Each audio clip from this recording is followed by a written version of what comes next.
Subscribe कीजिए हमारा exam study अड्डा चैनल और लेटेस्ट नोटिफिकेशन के लिए बेल आइकन को प्रेस कीजिए। हेलो फ्रेंड्स, एग्जाम स्टडी अड्डा यूट्यूब चैनल में मैं अमिताभ स्वागत करता हूं। दोस्तों, आज के वीडियो में हम लोग पढ़ने वाले हैं भूगोल के टॉप 25 मोस्ट इंपोर्टेंट प्रश्नों को पढ़ने वाले हैं। दोस्तों, आपके आने वाले सभी प्रतियोगी परीक्षाओं के लिए बहुत ही मोस्ट इंपॉर्टेंट होने वाला है सेशन। इसलिए फ्रेंड्स, अगर आप हमारे चैनल पर पहली बार विजिट कर रहे हैं तो हमारे एग्जाम स्टडी अड्डा चैनल को सब्सक्राइब बटन दबा करके सब्सक्राइब कर लीजिए और साथ में बेल आइकन को भी प्रेस कर लीजिए ताकि जीके से रिलेटेड वीडियो की अपडेट मिलती रहे। फ्रेंड्स, अगर यह वीडियो आपको अच्छी लगी तो इस वीडियो को जरूर लाइक कीजिएगा। फ्रेंड्स, आइए स्टार्ट करते हैं मोस्ट इंपॉर्टेंट प्रश्नों को। फ्रेंड्स, पहला प्रश्न है, भारत में सबसे लंबी रेखा वाला राज्य कौन सा है? बहुत ही मोस्ट इंपॉर्टेंट प्रश्न है, एमपीपीएससी 2014 में प्रश्न पूछा गया है। तो फ्रेंड्स, भारत में सबसे लंबी रेखा वाला राज्य कौन सा है? तो दोस्तों, भारत में सबसे लंबी रेखा वाला राज्य गुजरात है। ऑप्शन नंबर सी इसका करेक्ट आंसर होगा।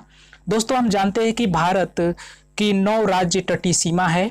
आपके जो पश्चिमी घाट हो गया और पूर्वी घाट। तो दोस्तों, अगर पश्चिमी घाट के बारे में बात की जाए, पश्चिमी घाट पर कौन कौन से राज्य सीमा बनाते हैं? गुजरात हो गया, महाराष्ट्र हो गया, गोवा हो गया, कर्नाटक हो गया, केरल हो गया। और इसी तरह से अगर दोस्तों बात की जाए, पूर्वी घाट पर तट रेखा बनाने वाले राज्य आपके 3 राज्य है, तमिलनाडु, आंध्र प्रदेश और उड़ीसा। इन सभी में दोस्तों अगर देखा जाए तो सबसे अधिक लंबी जो तट रेखा है वह गुजरात की है। कितनी लंबाई है इसकी? तो दोस्तों, सबसे लंबी रेखा है 1600 किमी है। गुजरात की कितनी है? 1600 किमी लंबी तटरेखा बनाती है। तो दोस्तों, बहुत इंपॉर्टेंट है एग्जाम की दृष्टि से। फ्रेंड्स, अगर बात की जाए कि सबसे छोटी तटरेखा बनाने वाली राज्य कौन सा है? तो दोस्तों, गोवा है जो सबसे छोटी तटरेखा बनाती है। बहुत ही मोस्ट इंपॉर्टेंट प्रश्न है। फ्रेंड्स, अगर बात की जाए कि दूसरे स्थान पर सबसे लंबी तटरेखा बनाने वाला राज्य कौन सा है? तो फ्रेंड्स, आंध्र प्रदेश है। आंध्र प्रदेश है। तो दोस्तों, इस क्वेश्चन से इतना इंफॉर्मेशन आपको मिलता है। आइए नेक्स्ट क्वेश्चन की तरफ चलते हैं। भारत में कितने राज्य समुद्र के किनारे पर है? बहुत ही मोस्ट इंपॉर्टेंट, यूपी पीसीएस 2014 में प्रश्न पूछा गया था। तो दोस्तों, भारत के कितने राज्य समुद्र के किनारे पर स्थित है? तो दोस्तों, ऑप्शन नंबर सी इसका करेक्ट आंसर होगा। यानी कि कुल 9 राज्य है जो समुद्र तट की सीमा पर स्थित है। नेक्स्ट क्वेश्चन है दोस्तों, निम्नलिखित भारतीय राज्यों में से किससे होकर कर्क रेखा नहीं गुजरती है? तो फ्रेंड्स, उत्तर प्रदेश से होकर के कर्क रेखा नहीं गुजरती है। बहुत ही मोस्ट इंपॉर्टेंट प्रश्न है। नेक्स्ट प्रश्न है दोस्तों, कौन सी अक्षांश रेखा भारत के मध्य से होकर के गुजरती है? तो दोस्तों, जो कर्क रेखा है भारत के मध्य से होकर के गुजरती है। ऑप्शन नंबर ए इसका करेक्ट आंसर होगा। नेक्स्ट प्रश्न है दोस्तों, कर्क रेखा भारत के कितने राज्यों से होकर के गुजरती है? तो फ्रेंड्स, जो कर्क रेखा है भारत के 8 राज्यों से होकर के गुजरती है। ऑप्शन नंबर डी इसका करेक्ट आंसर होगा। 8 राज्य कौन कौन से होगा दोस्तों? जैसे हम जानते हैं, इसका एक ट्रिक होता है, मित्र के ऊपर गमछा झार, मित्र के ऊपर गमछा झार। इस ट्रिक के माध्यम से हम झार याद कर सकते हैं। जैसे आपका मित्र से मिजोरम होगा, त्रि से त्रिपुरा होगा, उत्तर प्रदेश होगा, पश्चिम बंगाल होगा, राजस्थान होगा, और इसी तरह से ग से आपका गुजरात हो जाएगा, मध्य प्रदेश होगा, झारखंड होगा। इसी तरह से कुल 8 राज्यों से होकर के कर्क रेखा पहुंचता है। इसलिए इंपॉर्टेंट रहेगा एग्जाम की दृष्टि से।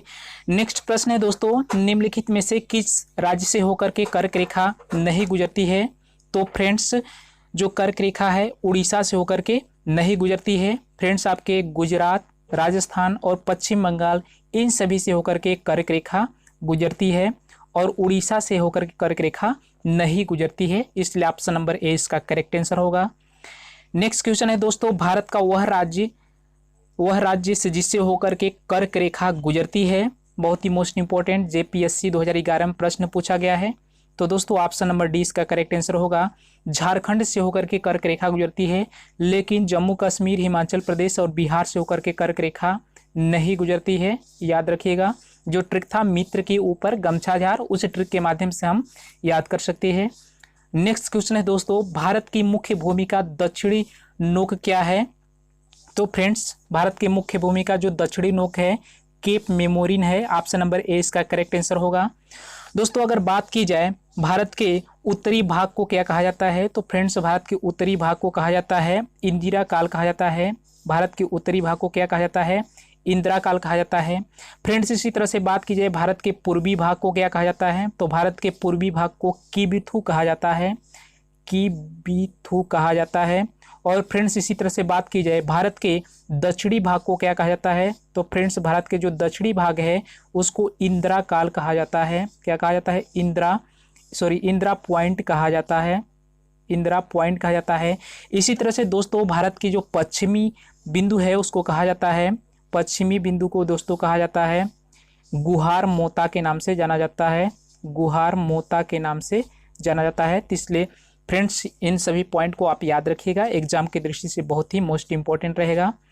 नेक्स्ट प्रश्न है दोस्तों, भारत के दक्षिण में सबसे दूरस्थ स्थल कौन सा है, तो फ्रेंड्स भारत के सबसे जो दूरस्थ स्थल है इंदिरा पॉइंट है। ऑप्शन नंबर सी इसका करेक्ट आंसर होगा। बहुत ही मोस्ट इंपॉर्टेंट प्रश्न है। नेक्स्ट प्रश्न है दोस्तों, इंदिरा पॉइंट का अन्य नाम क्या है, तो दोस्तों फर्स्ट ऑप्शन है पार्सन पॉइंट, सेकेंड ऑप्शन है लॉ ही चिंग, थर्ड ऑप्शन है पिगमिलियन पॉइंट। तो दोस्तों इंदिरा पॉइंट को पार्सन पॉइंट, लाहिचिंग, पिगमिलियन पॉइंट इन सभी नामों से जाना जाता है। तो फ्रेंड्स डी इसका करेक्ट आंसर होगा। इनमें से सभी नामों से इंदिरा पॉइंट को जाना जाता है। ऑप्शन नंबर डी इसका करेक्ट आंसर होगा।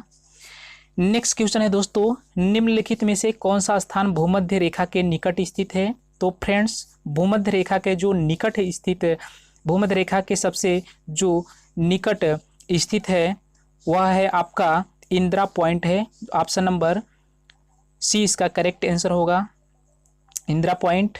नेक्स्ट प्रश्न है दोस्तों, भारतीय भूमि का सर्वाधिक उत्तरी भाग को क्या कहा जाता है, तो फ्रेंड्स भारत का सर्वाधिक उत्तरी भूमि को इंदिरा काल कहा जाता है। ऑप्शन नंबर डी इसका करेक्ट आंसर होगा।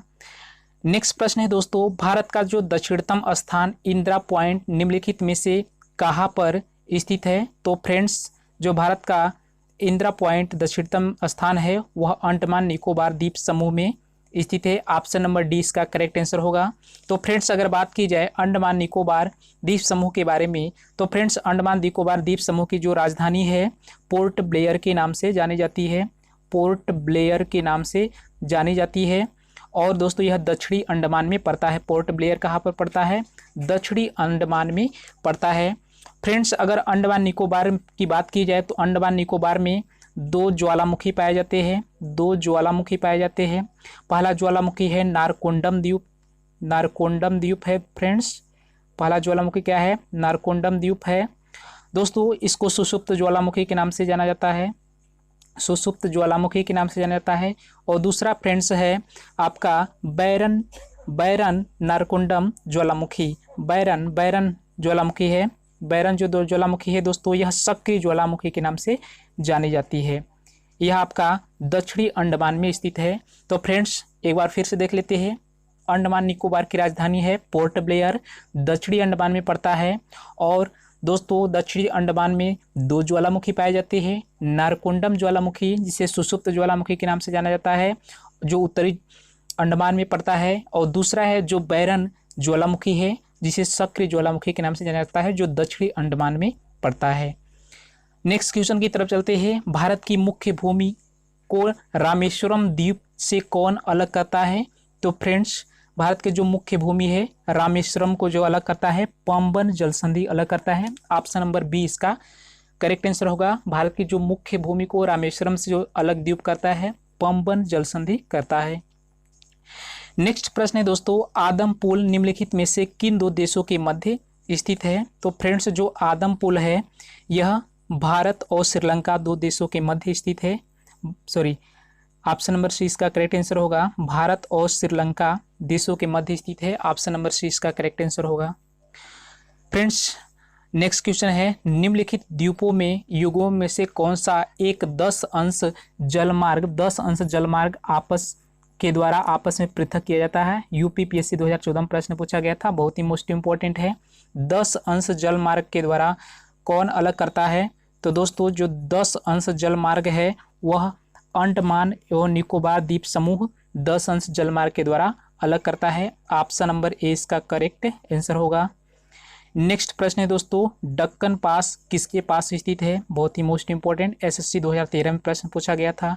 तो फ्रेंड्स जो दक्कन पास है यह दक्षिणी अंडमान और छोटा अंडमान में स्थित है। ऑप्शन नंबर सी इसका करेक्ट आंसर होगा।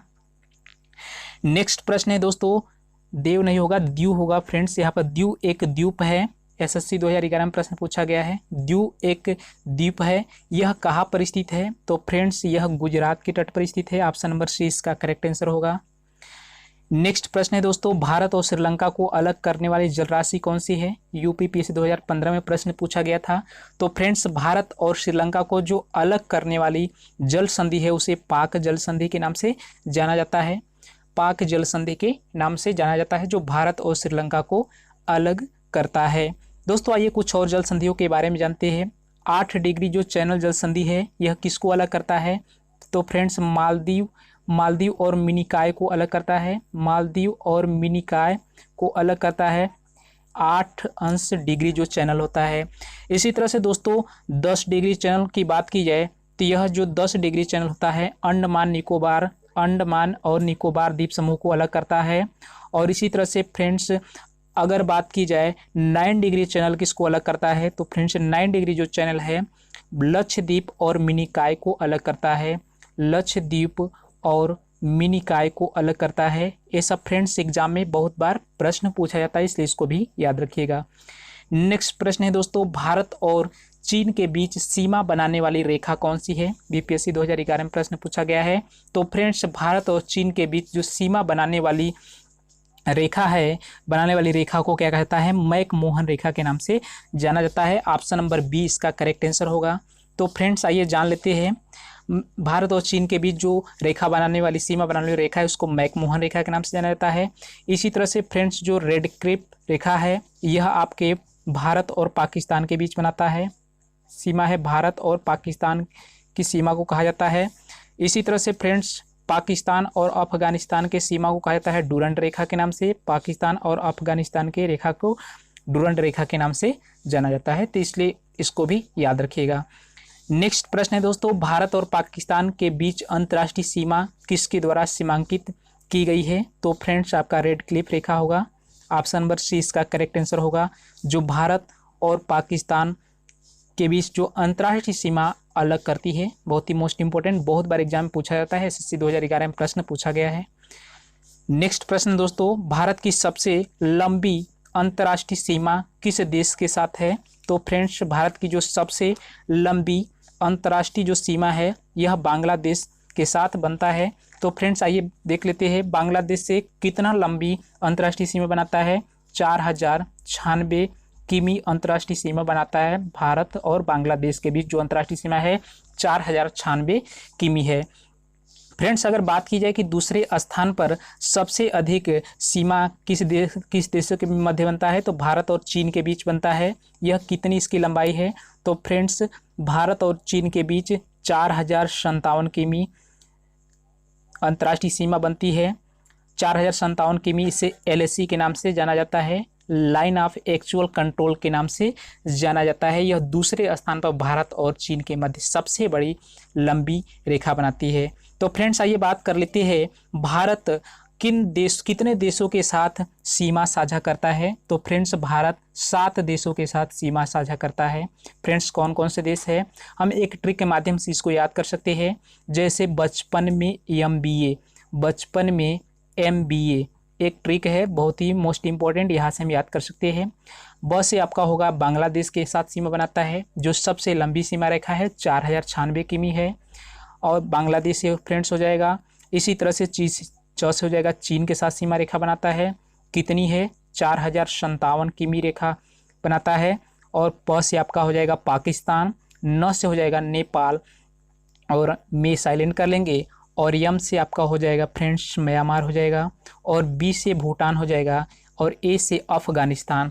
फिर से एक बार देख लेते हैं, बांग्लादेश, ब से, च से चाइना चीन हो जाएगा, प से पाकिस्तान, न से नेपाल, एम से म्यांमार, बी से भूटान और ए से अफगानिस्तान। फ्रेंड्स अगर बात की जाए कि सबसे छोटी जो सीमा रेखा है वह किसके साथ बनाता है भारत, तो फ्रेंड्स अफगानिस्तान के साथ बनाता है। अफगानिस्तान के साथ सबसे छोटी सीमा रेखा बनाता है। इसकी लंबाई कितनी है?